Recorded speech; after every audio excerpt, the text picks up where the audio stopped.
Heard that over 130 million Nigerians are below poverty line. With this subsidy gone, I just want to use that phrase. Do you have an idea of statistical data? Though we have never had any good statistical data in this country. Do you have an idea of such persons? Yeah, you should have an idea. It's actually 133 million as of 2020. Okay. They 133 million. As of 2021, our debt was almost between 55 and 60 trillion. Now, let me give you a layman's example of what is happening. You have a barber shop. Yeah. You own a barber shop, and you employ 2 other guys to help you, attend to customers. At the time when you employ 2 of them, a liter of fuel is about 185. Unless you use 10 liters, a day, that's about 1,850. Now, that jumped up to about, let's say, 600. That's about 6,000. You can see that the outlay is about 4,250.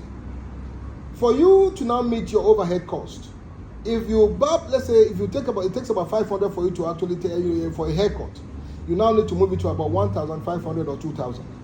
Now, the customer who comes to barb still is operating on fixed salary. He now says, you know what? Do it yourself. He gets his clipper or gets his razor and barb himself at home. And doesn't come to a shop anymore. But for those who can actually afford, whose marginal impact, who has a lower marginal impact in terms of income, that's okay. Let's even patronize this young man. So you now have customers crashing from, let's say, 10 per day to about 3 per day. Now, one of the immediate consequences of that is that you allow these other guys, these other 2 people that you have hired, to either go and live with your shop or sack one. Now, let's assume you have 1,000 barber shops around there.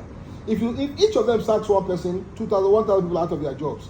If they sack the 2, 2,000 out of their jobs. That is using an example of a barber shop. So the multiplier effect is that the small and medium scale companies, SMEs, now have to unbundle a number of cost areas, and the first victim result is actually labor.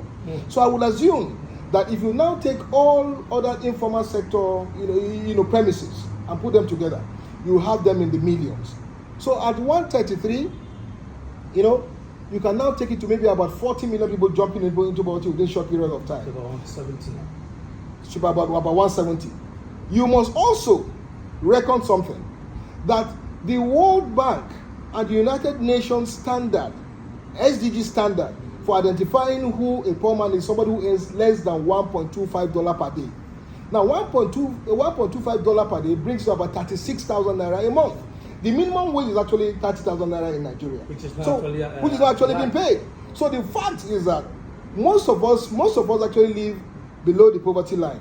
But now we need the World Bank and the SDGs to give us a new standard for defining poverty in Nigeria, because it's way beyond the 1.25. Yeah, I want to come back to that SDG. You just finished the training on SDG, and Nigeria being a signatory to it. What was the outcome of your training, and what do you think is a way forward for Nigeria? And again, would you say it would be too early or shameful for the president to retrieve his comment? Well, you see, strength comes from saying I'm sorry. Strength comes from saying I'm sorry. There is nothing from saying, look, I was wrong.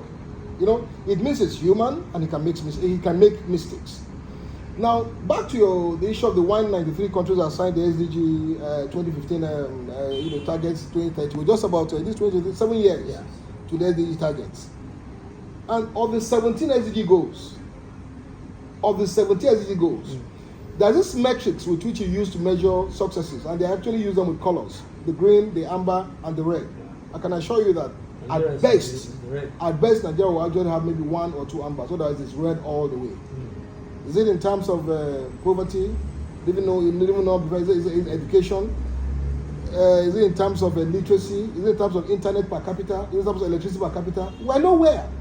The only place where we may even be inching towards the green is in terms of what we call global warming, and that in itself reflects as a negative. It means our industries are not working, so we are not flaring gas. So the amount of Nigeria per capita, offloading, as it were, of the carbon CO2 to the atmosphere is low because our factories are not working. That is just it. It's not because we are actually going out to deliberately achieve that. Now, there are 6 transformational premises for the SDGs. From that of job for everyone, education for everyone, climate friendliness. Where are we?